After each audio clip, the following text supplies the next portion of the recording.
Time Warner Cable is pleased to be an underwriting sponsor for Carolina Week. Coming up on the October 13th edition of Carolina Week. We'll tell you how affected players are reacting to the NCAA football investigation and what we're still waiting to find out.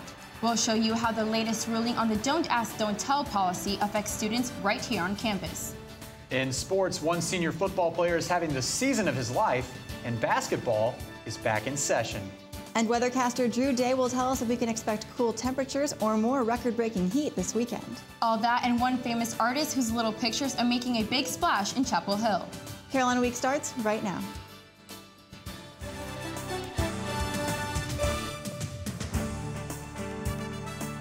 From the James F. Goodman Studio in the School of Journalism and Mass Communication at the University of North Carolina at Chapel Hill, connecting campus and community, this is Carolina Week. They've caused the university. Good evening, I'm Andrea Lutka. And I'm Claudia Rupsich. Thank you for joining us. But those apologies from two former star football players aren't going to keep the university safe from possible NCAA sanctions. Sportscaster Justin Page joins us in the studio. You've been following the story. Yeah, Justin, it seems like every day we get some more bad news regarding the football. No, Claudia, you're absolutely right. Each and every day seems to bring new news and even more disappointment. Clearly, these are not good times for Tar Heel fans.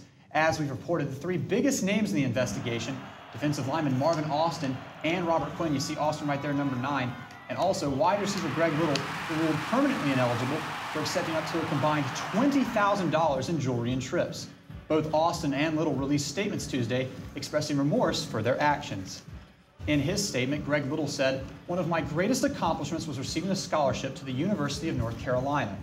Representing the university was a true honor, and I am so appreciative of Coach Davis and his staff for giving me the opportunity to achieve my dream of playing for North Carolina. I want to apologize first to my teammates, coaches, and the support staff for letting them down. And to the community of Chapel Hill, students, alumni, and supporters of the university, I am terribly remorseful." Little also went on to say, "There are defining moments in everyone's life. I will use this one as one of mine to shape and mold my morals and values as a person. My time at UNC came to an abrupt conclusion, but I will forever be a proud supporter of the Tar Heels and the University of North Carolina." These developments answer more questions about the status of the team. So far this season, 16 players have been tied to the NCAA investigations. For now, 5 have been cleared, as you see right there, 4 of them key defensive starters. Kendrick Burney will make his return on October 23rd, that's 2 weeks from now, against Miami. In addition to the 3 stars mentioned earlier, senior cornerback Jonathan Smith has also been ruled ineligible for this season, but he does have 1 more year of eligibility. That now leaves 6 players in question, most notably running back Ryan Houston and cornerback Charles Brown. So that's the situation as we have it right now. Justin, what's going to happen to these 3 former players? Well, the 3 players we talked about, the university has said that they will honor their scholarships, so the 3 of them will be able to graduate if they choose to do so. That's good to know. And you know, I've been talking to a lot of friends and students on campus, and it seems that everyone's just really disappointed with what's going on in these players. No, it's certainly a very disappointing situation, but actually during the past couple of days, Coach Butch Davis and a lot of other people have said, you know, this could be a good thing. This actually could be the first step to actually providing some closure to this situation. And one final note, fullback Devin Ramsey, you saw him on the list of players still in question. We'll have more developments on his situation later on in sports. Oh, I look forward to hearing that. Thanks. Yeah, thanks, Justin. The medical examiner says one mother's fall from a campus bunk bed isn't what killed her. The autopsy indicates that 49-year-old Donna Sykes was climbing in or out of the bed when she fell backward and hit her head on a dresser. The initial report that Sykes fell out of a bunk bed caused many students to request new bed rails for their own bunks. Sykes' daughter Jessie has cerebral palsy and is no longer a UNC student. And if you turned on your television set lately, you've probably seen the mission in Chile continue as rescue crews bring up more miners from the surface after being underground for 39 days. People around the world have been glued to their televisions and computer screens as rescuers pull the miners out one by one. Networks like CNN have been broadcasting live footage of the rescue. You can see it right there, how they pull them up. And they've been counting down the number of miners still trapped underground. But on campus, few students are paying attention to the story. The televisions in the student union is on, but students are watching ESPN instead of the news coming out of Chile.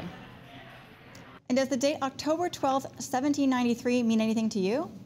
It marks the beginning of a new tradition, the Carolina tradition. On this year's University Day, UNC celebrated 217 years of Tar Heel history. Students, faculty, and retired professors gathered by the Old Well yesterday morning for UNC's birthday. Chancellor Holden Thorpe greeted students on the quad, and a few furry friends joined in the celebration. UNC System President Erskine Bowles made remarks, and 5 distinguished alumni received awards during the convocation ceremony held in Memorial Hall. Carolina graduate Heather Monroe Blum closed the program by encouraging students and faculty to pursue further innovation and entrepreneurship. Students, faculty, and professors gathered by the UNC has just fulfilled a rather green pledge it took 3 years ago. For the first time since 2007, UNC has decreased its greenhouse gas emissions. Results released last week show emissions were 20% lower in 2009 than the previous year. UNC's greenhouse gas emissions specialist Daniel Arneman says the economy played a major role in the decrease. When the economy is in a recession, the demand for electricity decreases, and that means lower emissions and lower energy costs. UNC Hospital strives to be both a charitable institution and a reliable business, but that makes it struggling to balance the books. UNC Hospital is expected to lose almost $300 million in 2010 because of costs related to uninsured patients and rising health care costs. Projected losses in 2011 would be nearly $350 million, and the shortfall next year, almost $400 million. The movement to repeal the controversial Don't Ask, Don't Tell policy, which prohibits openly gay men and women from serving in the military, is far from over. But those fighting to change it got one step closer to victory Tuesday when a federal judge ordered the military to stop enforcing the policy. Jennifer Kessinger joins us now in our satellite studio. Jennifer, advocates have to be pleased, right? They are, Andrea, but as many will tell you, yesterday's ruling is still only a small step toward repealing the law. Gay rights groups are celebrating a victory after a landmark ruling from a federal judge. The judge ruled that the ban against openly gay troops is unconstitutional and that it violates First and Fifth Amendment rights. Even Lady Gaga has been involved in the fight. To be that Don't Ask, Don't Tell is backwards. President of the UNC chapter of Young Democrats, Lee Storo, says although the injunction is a step in the right direction, getting the legislation repealed is still a priority. Repeal of Don't Ask, Don't Tell is really, really important, and I think it's a continual blow to the gay and lesbian community that policy is still in place. UNC senior Sarah Isaacson wasn't available to speak with us on camera, but says even with the new ruling, she likely won't be allowed to serve again as long as Don't Ask, Don't Tell is the law. Last year, ROTC officials removed her from the program after she came out as a lesbian to her commander. In an earlier interview, Isaacson said her ultimate goal is to serve in the Army as an openly gay woman. I do intend on joining the military again. It's something that I still want to do. It's a passion I still have. It's a passion that I've had for 8 or 9 years, and that's not something that was able to go away when I came to terms with my sexuality or when I came out to my commander. Although Storo remains hopeful that the ruling will lead to more progress on the issue, he doesn't think the injunction will have much of a short-term impact. And I think long-term this policy will be repealed, but immediately I'm not sure we'll see a giant increase in openly gay and lesbian officers serving. The case is certainly not closed yet, Andrea. Both sides are still very much involved in this fight. Jennifer, if the Department of Justice appeals the ruling in the next 60 days, what then? The case will go to the Ninth Circuit Court of Appeals, and court battles would continue. But there are other ways the policy might be changed. If the Senate passes a bill to change Don't Ask, Don't Tell, like the House did in May, the president will likely sign it into law. That's Jennifer Kessinger joining us from our satellite studio. I'd like to correct myself on the previous story I just talked to you about. The Chilean miners have actually been underground for 69 days, not 39, excuse me. Coming up, we'll tell you about this year's race to become homecoming royalty. And how candidates are changing the way they campaign, one email at a time.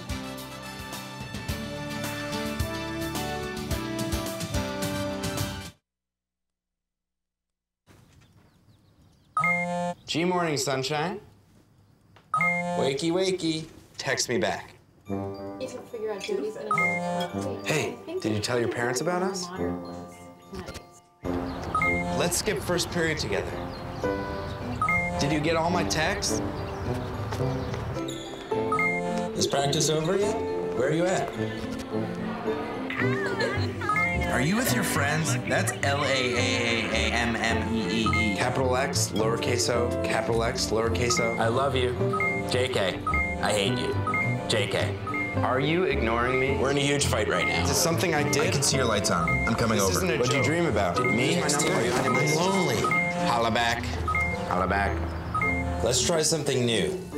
Nude pics. Send me some. Text me.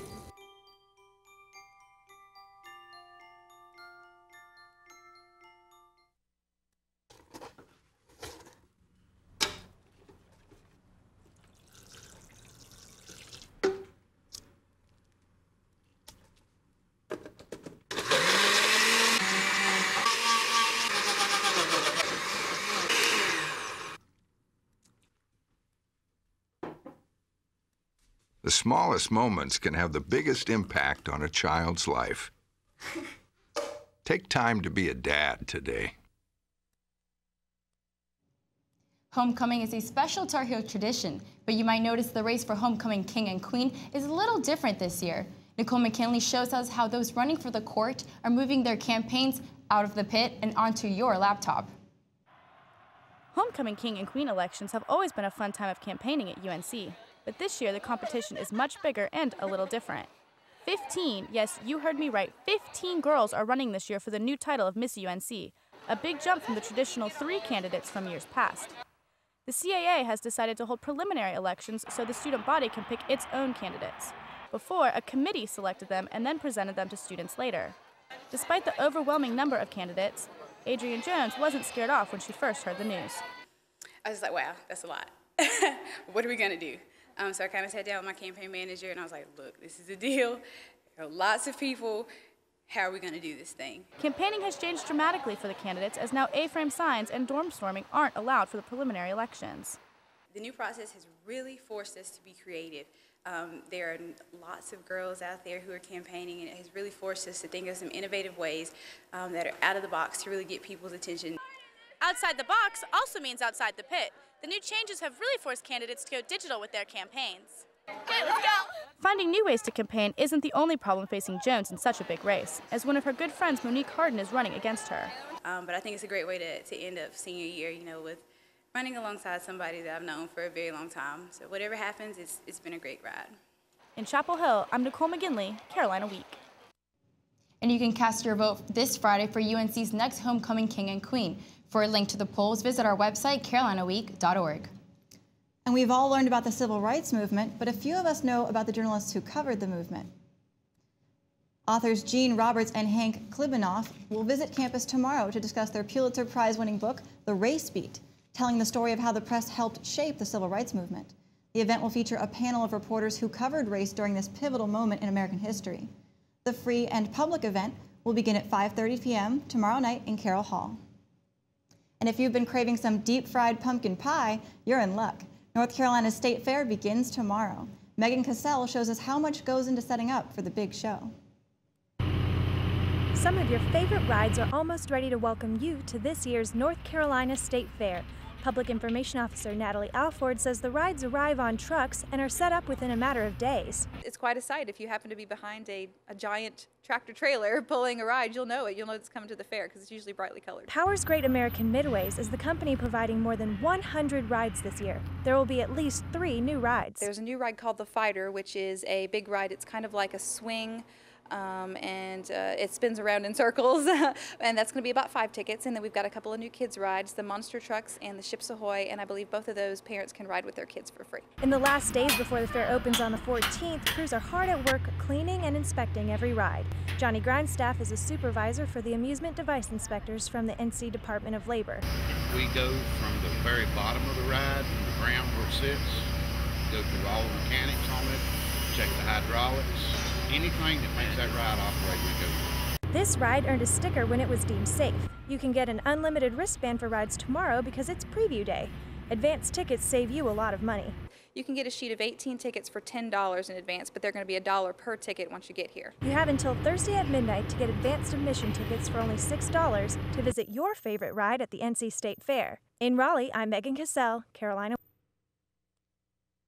Great weather for the fair this weekend. Well, weathercaster Drew Day is here. Drew, what can we expect this weekend? Yeah.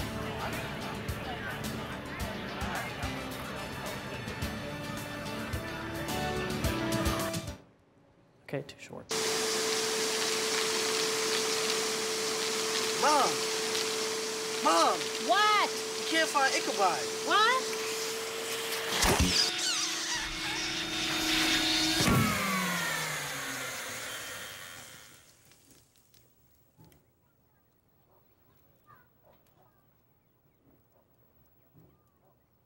You don't have to be perfect to be a perfect parent. There are thousands of teens in foster care who would love to put up with you. I'm starving. What's for breakfast? Guten Tag! Johannes, Franz! I bring you arts-enriched Raisinblums, fortified with increased test scores and creative problem-solving skills. It's good! And good for you. Bobby? Susie? Don't worry, that's just the power of the arts! Feed your kids the arts. For 10 simple ways to learn how, visit AmericansForTheArts.org. So here are the keys. Congratulations, it's officially yours. I'm sure you'll have many happy years here. Except for you, because you'll be gone 3 years from now, struck down by the same disease that got your father. So you won't be around for them. And sadly, it could have been detected early with a simple test, but you didn't have it. Okay, who wants to check out the backyard? For a list of tests every man should have, go to ahrq.gov.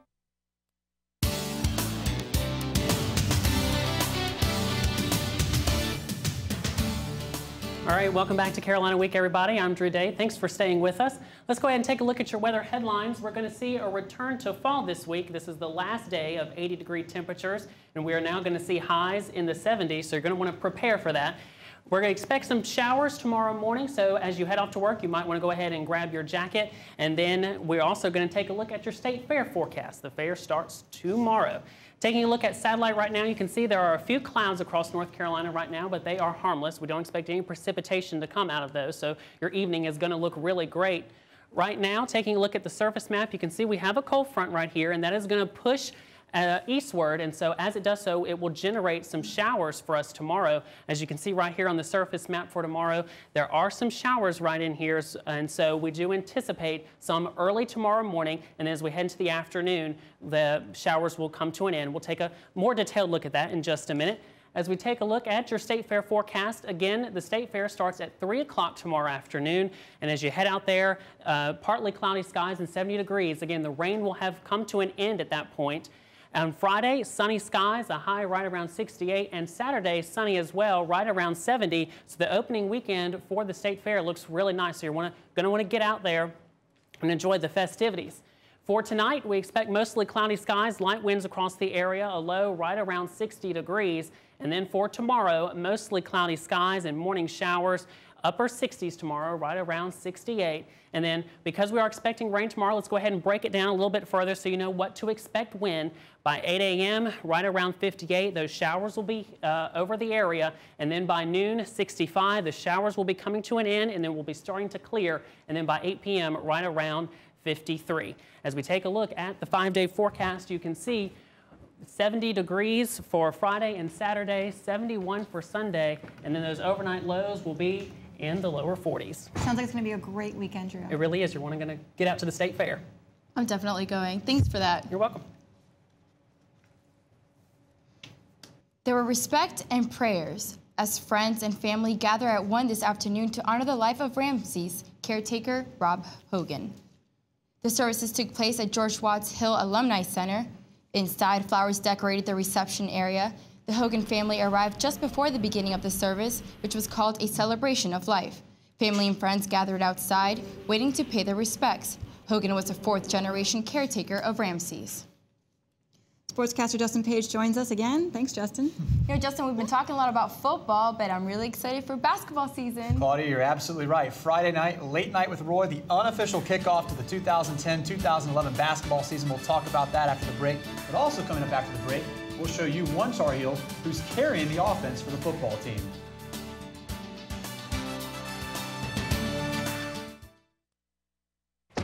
Hey guys, this is my teenage friend Fred. Rad! Hey, pal, you want to pay attention to the road? Relax, man, I got it. Look, my man, if your bad driving gets me killed, you better hope you die too, or I will haunt you silly. And I'm not just gonna float over your bed like, woo! I'm gonna be making a more annoying noise, like, ah! And instead of wearing those long white robes, I think I'll wear something more form-fitting and upsetting. The other ghosts will look and be like, wow, we've never seen that before. The odds of this daughter of a clergyman spending 11 weeks at #1 on the U.S. singles charts? 1 in 19 million. The odds of going on to win 6 Grammy Awards? 1 in 1.4 million. The odds of having a child diagnosed with autism? 1 in 110. I'm Toni Braxton, and I encourage you to learn the signs of autism at autismspeaks.org.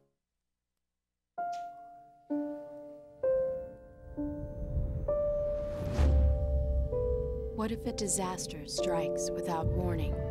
What if life as you know it has completely turned on its head? What if everything familiar becomes anything but? Before a disaster turns your family's world upside down, it's up to you to be ready. Get a kit, make a plan, be informed today. Learn how at ready.gov.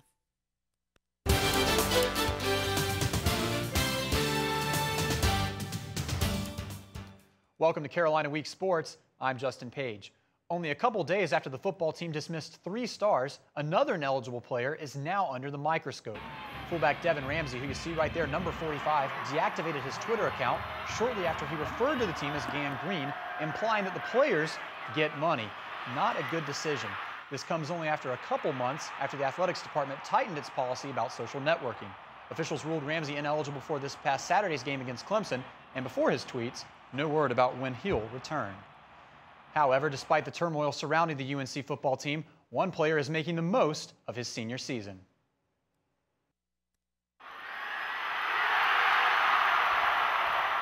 UNC running back Johnny White always wanted the chance to shine.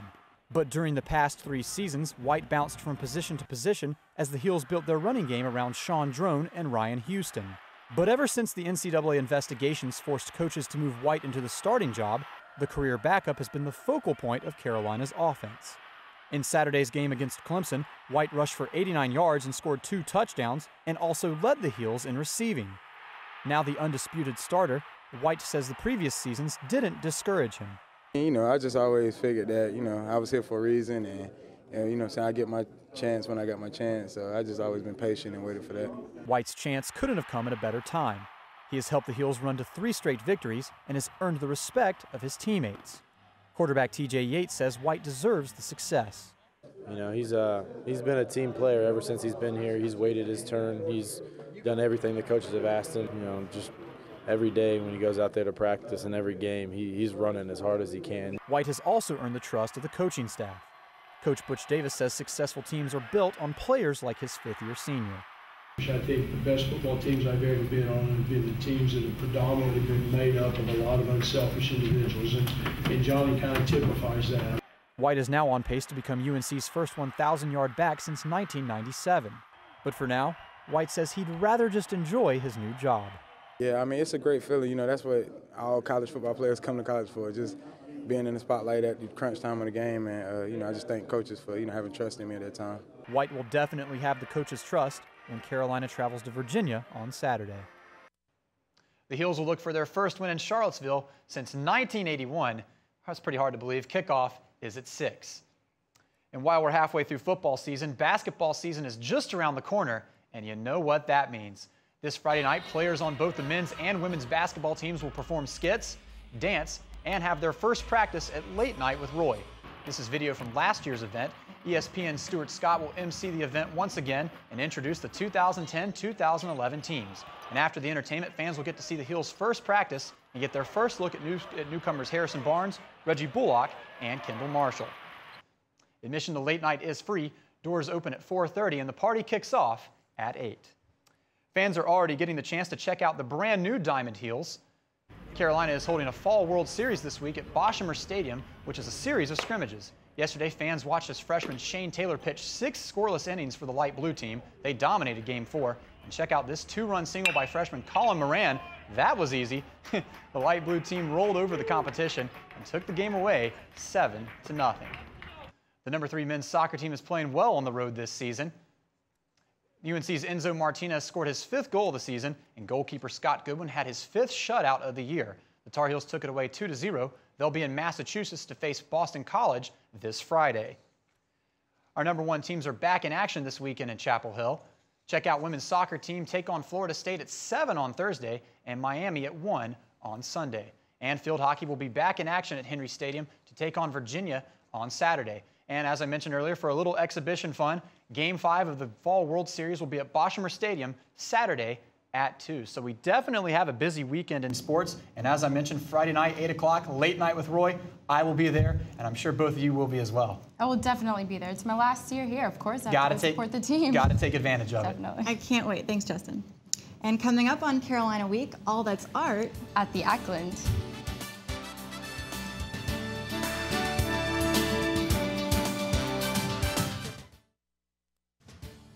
If you have a story idea, call Carolina Week at 919-843-8292 or email us at carolinaweek@unc.edu. If you have questions about this program, write Carolina Week at Campus Box 3365, UNC-CH, Chapel Hill, North Carolina 27599. Be sure to check out Carolina Week and Carolina Connection online at carolinaweek.org. There's a lot of talk out on the street about his mother, your mother, their mother.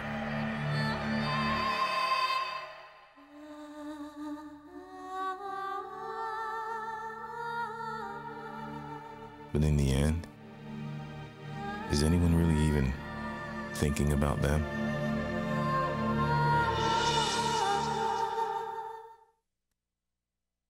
Folks, why won't we go to the doctor? My uncle called, speech all slurred, complaining his arms numb. He called everyone. He even called my daughter Tiara, because, you know, she's got a year of nursing. Everyone thinks he needs to go to the doctor, including me. So he said, well, will you take me? I'm like, I'm on the road. He goes, I'll wait. Stroke's no joke. If you or someone you love have symptoms of stroke, don't wait. It may be too late. Dial 911. Time lost is brain loss.